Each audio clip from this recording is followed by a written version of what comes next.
good, YouTube? I'm back again today for another game review. And today I'm very excited to check out Rummikub from Pressman. This is for 2 to 4 players, ages 8 to adult. And I'll take you, it really depends on whether or not you're playing a round or whether or not you're playing an entire game of the game. But in Rummikub, this is the fast-moving rummy tile game where you are going to be trying to putting out sets and runs and messing with other people's sets and runs in order to get rid of all the tiles on your board. If you're the first person to get all the tiles on your board, then you will score points and everybody else will lose points. It's a very light, simple, old-school game, but does it stand the test of time? Let's open it up, and I'll tell you what I think. Alrighty then, we're going to take a look at what you're going to get inside of Rummikub. So first and foremost, we have a handy-dandy rule booklet. It's 2 pages, double-sided. It's got pictures, illustrations. It's very well done. It should have you up and running in no time at all. Also, I can give you a good feel for how the game plays right now. So in Rummikub, whoever has X amount of points is going to win the game. So you'll play to whatever number of points you want to. I'd recommend about 50 or 100 most of the time. Or you can just play one game and whoever is the first person out goes out wins. It's kind of like Uno in that aspect. But the way you're going to win the game is by getting rid of all of your tiles. So you're going to start the game with 14 of these nice, thick, sturdy tiles right here, and your goal is to get rid of all of them. You're going to do that by creating the same colored runs, aka straights, and different colored sets. So different, the same number, but with different colors. And there's not really too much you're going to be able to do on your turn, so I can give you a real quick rundown of how a turn works. So now that we've got our 14 tiles, everybody's got their 14 tiles, let's get going. So the first thing you have to do in Rummikub is you have to make a either a run or a set that equals 30 points on your turn. So the first couple turns, you're either going to be doing that or you're going to be drawing a tile. Now, I'm actually very fortunate right now because I can easily do that. I can make 11, 12, 13, which adds up to 36 points. And boom, that would be my turn right there. Now, no one else can play on this run by adding a 10 or different things until they themselves have kind of broken the seal and played something down in front of them. But now that I have this down here, I can play any run or any set that I want, which once again is at least 3 of those right there. But the very first one you play has to equal 30. I'm not quite sure why that is, but it is.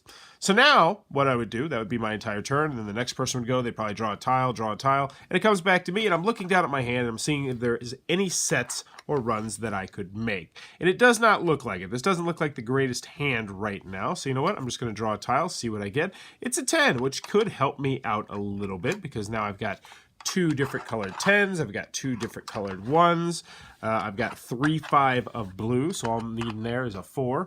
So it gets back to me, let's just say that this is here, and let's actually set something up for somebody else. Let's say somebody else got their set out, so they have, I don't know, 13, actually that's a terrible example. Let's just say that they have 10, 9, and they need 11, but we'll cheat and say they have 8. So they have 8, 9, 10 over here. So now, what would happen on my turn is that I could start playing on somebody else's sets. And somebody else's run. So for instance, if I had a 7 red right now, which I don't, unfortunately, I could play it right here, or I could play an 11 right here, or I could combine these together if I wanted to. You can get crazy. And you can move anything you want around the board. Like, that's the most interesting aspect of the game. So there might be a run right here, and a set right here, and a run right here, and a run right here, and you can kind of mush all that stuff together. You can go completely crazy as long as, at the end of it all, there's at least 3 numbers that make a run or a set in each one. So I'll give you an example out of the rule booklet. So let's just say that you have a blue 10 or a black 10 and a blue 5. And this is what tiles are on the table. 5, 6, 7 orange, 5, 6, 7 red, 5, 6, 7, 8, 9 black. You're like, wow, how am I going to mix all that stuff together? Well, it actually shows you. The rules are very helpful. So you take this 5, this 5, this 5, and your 5, and you create a 4 stack of 5. You take this 6, 6, 6, so the 3 6s, and create a 3 of 6s. You do the same thing with 7s, and then you have 8, 9, and then your last remaining 10. And so So that's the kind of stuff. You're going to have to wrap your brain around doing that sort of stuff in the game. Now, how does the Joker work? Well, the Joker is very interesting. When you put the Joker out, it has a very specific suit. So if I put it right here, it would be a 10 red. But that's not locked in place, because if someone else lays down a 10 red right here, what they could do is they could take this and they can use it as whatever they want as long as they play it immediately.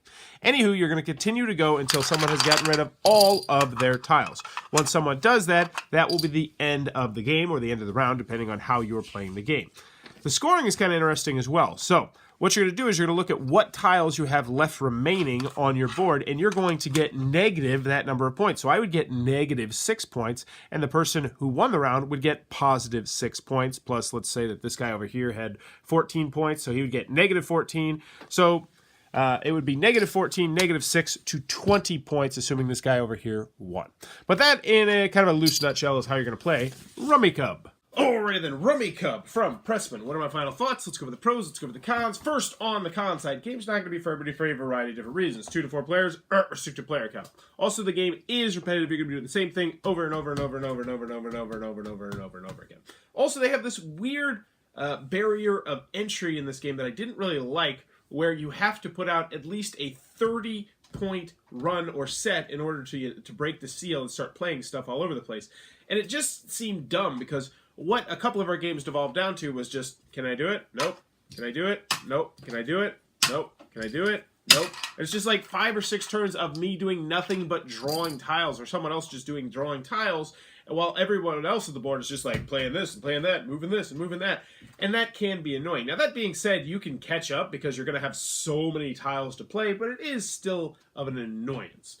Another con that I have of this game is that it is not going to be for everybody, because it's very different to wrap your brain around this game. And you have to look at this game in a very interesting manner. And this is actually something that I'm going to mention more in the pros, but some people are not going to like how this game works, because you have to be looking at every single tile on the table, and you have to be looking at every single tile that you have, and you have to be trying to like mentally move things from here to there to there, and be like, okay, that row of 6s over there, that set of 6s over there, I'm pretty sure I can put this 6 right here, and that's 6 right there, then I can take a 6 and use it, the 7-8 on my hand, but I'm going to have to get that Joker from over here and put the Joker over there. But luckily I have the black 11, so I put the black 11 here, then I'll put the 6 there, 7 there, and then you're like, oh crap, that won't work. It's a very interesting game in that aspect. It's one of those games that I would absolutely recommend everybody try at least once, just because of how different it is moving all these tiles around. But that being said, it's not going to be everybody's cup of tea. There's no theme in this game. It's a completely themeless game. It's all about numbers. I will say I liked it best as just a 1-off or maybe 2-off. Just play 2 rounds, who has the highest score. Because after that, the game kind of did outstay its welcome. We did play one game where we actually went to, I think it was 120 points or something like that. And it was just, it got boring after a while. It's just, mechanisms and gameplay have passed this particular game, you know, over the last 30, 40, however old this game is, years. Any other cons that I have with the game? The box is crap, but hey, whatever. No, that's what I got. Moving on to the pros, I enjoyed Rummikub. All the kids in my class thought it was good. They were like, oh yeah, this is good. This is okay. This is interesting. And that's where I put it. I put it in that okay to good range. It's a very interesting game. I'm not going to call it a great game, but I'm going to call it a very interesting game. I actually really enjoy how it stretched my brain out. And this is the kind of game where I could see if you played this for a couple hours, you would just be mentally exhausted, because you were just constantly going to be moving numbers here to there to here to there to everywhere. And I like that. It has some good feelings to it, too, when you can really finally set out like a really nice set. And you're like, all right, so I'm going to do this. I'm going to put I 8, 9, 10, but I'm going to borrow your 11. Then I'm going to put this 12, 13. Then I'm going to move these 7s all the way over here. And boom, just like that, I played 2 tiles. But that still feels cool. And I can see why some people still enjoy this game. I actually can. I think if you grew up with this game, I can see why this would still have a good spot in your heart for it. Because it's more complex, it's way deeper, and it's way more difficult than, say, like your Uno, Skip-Bo, Phase 10. This game is not about luck. Now, there is luck in this game. Absolutely. 110%. There is luck in this game, but I would say there's substantially less luck in this game than in those games, because yes, while there is drawing the tiles. And if you draw 2 wilds and a big long straight or something like that, then you're going to have a fantastic round and you can win the whole thing really early. This is more so about you having to figure out where all these different pieces to go. It's like a giant moving puzzle, and I did enjoy that. So in the end, Rummikub. Is this one I recommend going out and getting?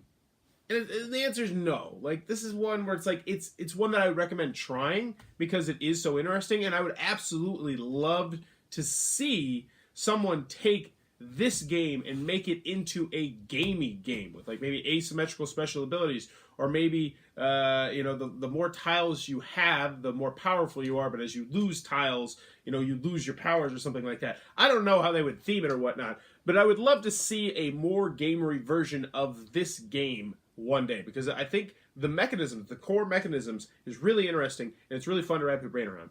But that is Rummikub, one that I recommend trying, but not so much recommend getting, because while it is good, it's not great. So that is Rummikub, the fast-moving rummy tile game. Oh, last thing that I want to mention is the components, at least in this version of the game, are really stinking nice. These tiles are nice. These boards are really spectacular. So yeah, there you go, Rummikub. If you enjoyed this review, please be sure to click on that subscribe button down below in the comments below. Let me know. Actually, I just want to know, Rummikub, have you played it before? What are your thoughts? For me personally, this is one of those games where I'd never played, but I always heard about it. I've always saw it in thrift stores and whatnot. I think my grandma used to play this game, and I always have been interested in playing it, so I was excited to give it a whirl. But let me know in the comments below. What are your thoughts on Rummikub? Have you played it? Do you enjoy it? And as always, thanks for your time, YouTube.